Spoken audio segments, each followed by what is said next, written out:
Hello ladies and gentlemen.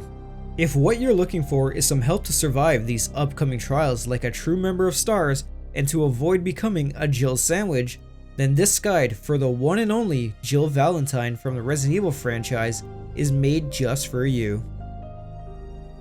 In Dead by Daylight, Jill's height is listed as average among the other female survivors. Because of this stat, Jill's potential for stealth and evasion is quite solid, especially when compared against most of the male survivors in the game. As for the stats on her movement speed, Jill moves at the exact same quickness as every other survivor in the game, with a default running speed of 4.0 meters per second. While she's not faster than the other survivors, Jill does have one major benefit over them in the fact that her cries, grunts, yells, and overall voice lines are in comparison quieter. Due to this, her stealth and evasion potential is actually quite high. One final stat is that her difficulty rating is listed as intermediate, though one could argue it can instead be listed as easy.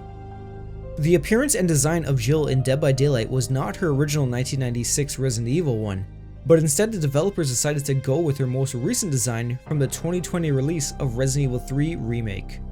For her default cosmetic set, Jill wears a sleeveless blue shirt paired with a white undershirt and dark blue jeans. This set works decently for stealth in general, however if you want to improve her stealth on the visual side slightly, then her prestige set is the better option. On the flip side, if you're feeling brave or just festive, her Christmas sweater can definitely help her stand out amongst the crowd to amaze the killer. Jill's Impervious Agent set is drawn from her iconic original Resident Evil 3 look.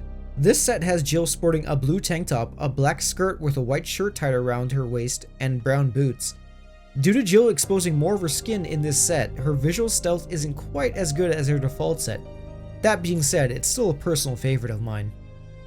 Finally, Jill's legendary set is in the form of the Claire Redfield set, which effectively turns Jill Valentine into Claire Redfield along with a completely new voice for Claire.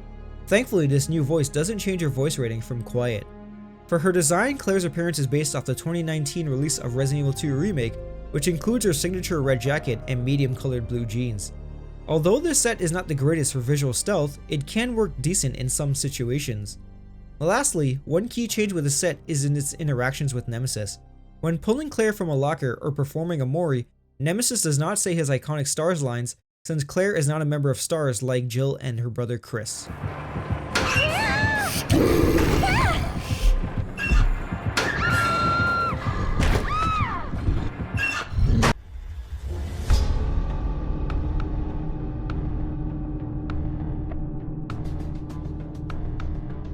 Counterforce. If I die, you'll never find out the truth. I don't mind a little detective work.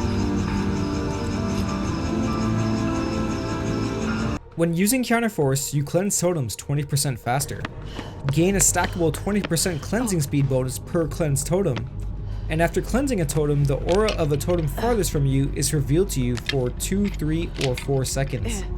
This perk unlocks in Jill's Blood Whip at level 30, and can work well at pointing you in the right direction and quickly eliminating killer hex totems.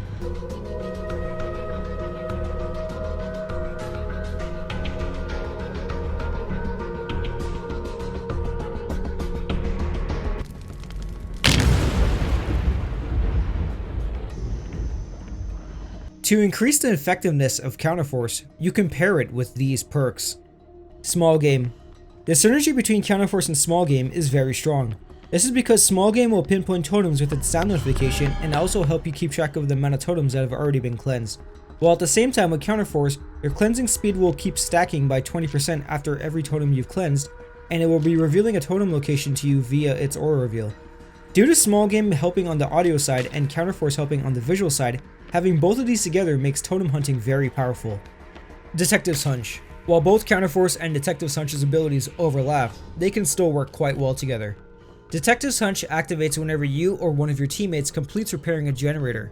Once activated, it shows the locations of generators and totems in your general area. Since Counterforce shows you the totem farthest away from you, and Detective's Hunch reveals the ones in your general area, both perks can help you plan out an optimal path to eliminating totems efficiently.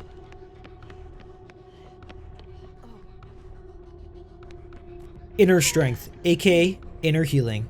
The use of Counterforce and Inner Strength together can be very optimal due to Inner Strength healing you 1 health state after you've cleansed at least 1 totem prior. The general strategy is to track down a totem and cleanse it to enable inner strength, while also memorizing the location of the totem counterforce revealed to you. Then when you're in need of healing, hop into a locker for at least 8 to 10 seconds to activate inner strength. Then finally afterwards, cleanse a totem that you memorized from earlier to have your next use of inner strength on the ready. If you're looking for a build centered around counterforce, then a good option is running small game, inner strength, and resilience with it. This build works by having counterforce and small game working together to find totems efficiently, while resilience helps boost your speed for cleansing totems, and finally inner strength is there to help keep you healthy and to top off the hard work of the other perks. Resurgence. It's my turn, bitch!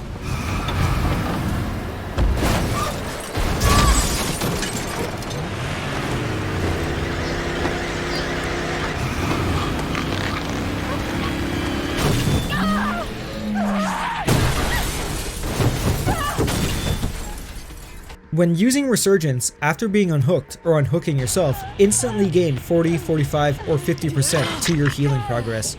This perk unlocks in Jill's Blood Web at level 35 and can be used to quickly heal in dire situations. To increase the effectiveness of Resurgence, you can pair it with these perks. Leader. Resurgence and Leader can work very well together, and can be the difference between a clutch save and certain death. Leader works by speeding up the actions of other survivors around you, which importantly includes both unhooking and healing speeds. Since by also using Resurgence, you're already healed up to at least 40% when unhooked, and Leader is boosting your teammates' speeds, then both of these perks together can get you back to full health in a very short amount of time. Self-care. Resurgence and Self-care have great synergy and saves you from the trouble of tracking down a teammate to heal you once you've been unhooked. Since you're already at the very least 40% healed after being unhooked with Resurgence, you then have the option of choosing when and where to heal depending on the situation due to self-care. This in turn offers great adaptability. Solidarity. Using Resurgence and Solidarity together can work as an effective double heal, as long as they're both in tier 3. Solidarity comes into effect when you are injured and healing another survivor, you are at the same time healing yourself at a conversion rate of 50%. Pairing this with Resurgence can make fully healing an injured teammate after you've been unhooked also a full heal for yourself. For a build with Resurgence as the centerpiece, you can run Solidarity, Desperate Measures, and Leader with it. These perks paired with Resurgence offer some different options for team healing situations. Though if you'd rather not rely on teammates for healing at all, then swapping Leader out for Botany Knowledge and bringing in a med kit can offer very quick solo healing alternatives. Blast Mine. It's me he's after. Hey. I'll buy you some time. Hey, wait! Wait, Jill! No! Damn it! Come on, you creepy ass stalker! You want stars? I'll give you stars! When using Blast Mine, after repairing generators for a total of 66%, Blast Mine activates. After repairing a generator for at least 3 seconds, press the ability button to install a trap, which stays active for 35, 40, or 45 seconds. The aura of the trap generators are revealed in yellow to all survivors. When the killer damages a trap generator, the trap explodes, stunning them and blinding anyone nearby. Blast Mine deactivates after triggering successfully. This perk unlocks in Jill's Blood Web at level 40 and is Jill's third and final perk. Blast Mine is a perk that offers many different options depending on the situation.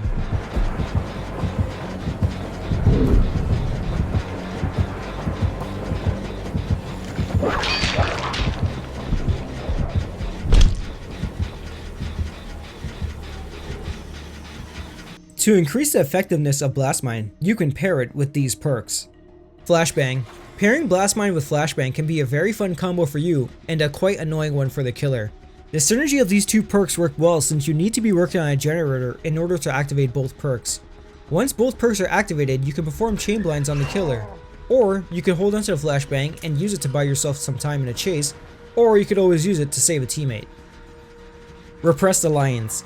The idea of using Blast Mine and Repressed together is primarily to disrupt the killer from easily keeping generators under control. Both perks require some time working on generators to activate, but once ready you can use them in a variety of different ways. The way I find most fun is blinding the killer by trapping the generator, then blocking it with Repressed Alliance before they can react to what's happening. Red Herring. The main concept of Blastmine and Red Herring together is to be used as a decoy and annoyance of the killer. Simply you work on a generator long enough to activate Blastmine. Once that's ready, you climb into a locker to trigger a loud noise notification via Red Herring to bait the killer over. As long as the killer takes the bait in a reasonable amount of time while Blastmine is active, they will then be rewarded by getting blinded. This is then usually followed by the killer searching the area desperately in order to find you. Meanwhile, this is buying your teammates precious time in order to do objectives and perform rescues. The build I like to use centered around Blastmine is with Red Herring, Head-On, and Flashbang, for the purpose of delaying the killer as long as possible while also having some fun. You can use this build by first prepping a generator with Blastmine. Once that's ready, head into a nearby locker to trigger Red Herring, and at the same time while in the locker make a Flashbang and prepare Head-On. What generally follows is a killer walking over, getting blinded by the generator, then checking the obvious locker hiding spot so you can use Head-On, which is then followed by leaving a Flashbang as the final hit of the combo.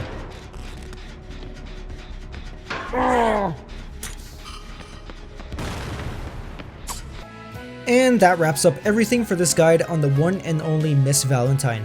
Hopefully you found this video useful, and I thank you for watching.